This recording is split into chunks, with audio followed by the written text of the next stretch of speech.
Hi, I'm Mr. G. In this demonstration, we're going to be discussing physical and chemical properties of matter. Remember, physical properties deal with physical changes. In other words, the properties of matter that don't change the identity of the substance we're studying. Alternatively, chemical properties deal with chemical changes, where the substance we're studying actually changes in identity. This happens through a chemical reaction. So let's get to it. In our demonstration, we're going to deal with calcium. Calcium is a group 2 alkali earth metal.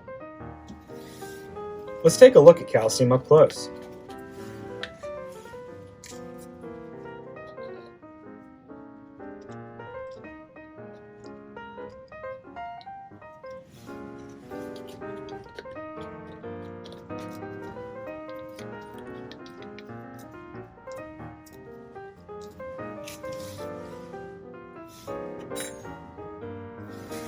Let's examine its physical appearance. Can I break it? It's fairly strong. I'm going to set it aside for a moment. Next, we're going to take some water. I'm going to fill our flask up a little ways with water. Next, we're going to take an acid-base indicator called phenolphthalein. We've used this before in class. Acid-base indicators change color depending on the pH of the solution. We're going to add a few drops.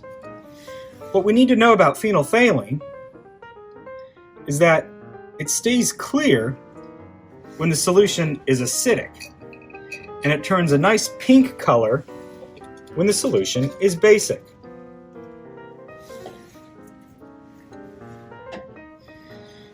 Next, I'm going to add some mineral oil.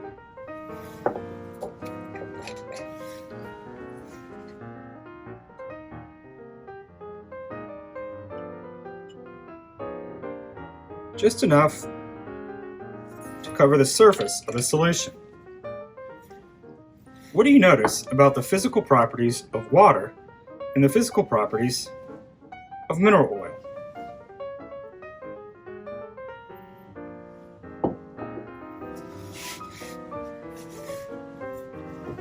Now, I'm going to take the calcium and I'm going to place it in the flask.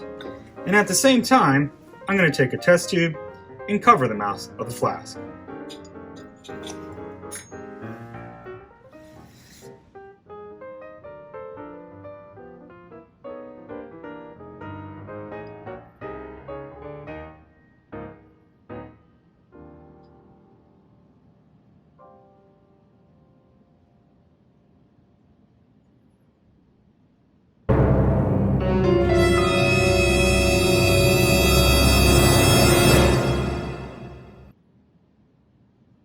What do you notice happening?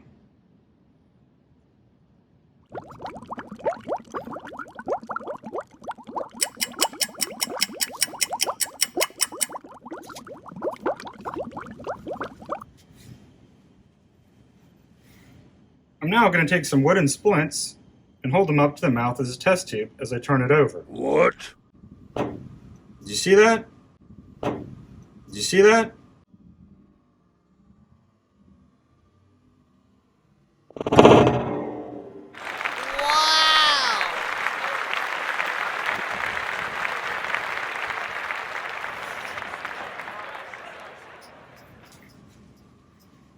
What caused the test tube to bark? Why is the solution pink? What caused the bubbles?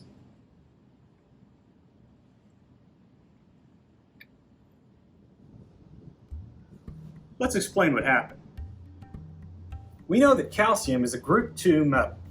That's an alkali earth metal. If we remember why we call it an alkali earth metal, it's because we react vigorously with water,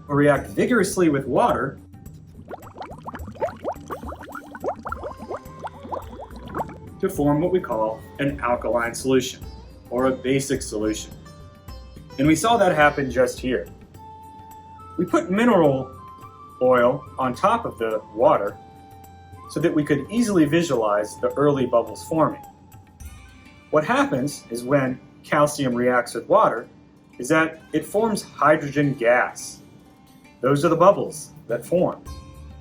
We were collecting the hydrogen gas in our tube. We verified that it was hydrogen gas by turning it over and holding a match up to it. That caused the reaction between the oxygen in the atmosphere and the hydrogen gas, which ignited and formed water vapor.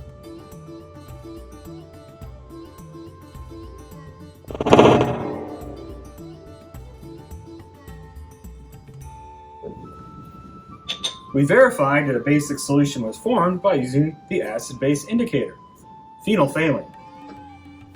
Almost instantly, when we put the calcium into water, we could see the pink solution start to form. That meant the base was forming. In this instance, since calcium was in the solution, it formed what's called calcium hydroxide. That's the base. Drop the base. So our chemical reaction, or our chemical change, was calcium plus water, are the reactants, formed hydrogen gas, a product, and calcium hydroxide. So a chemical property of calcium is that when it reacts with water, it forms hydrogen gas and a base.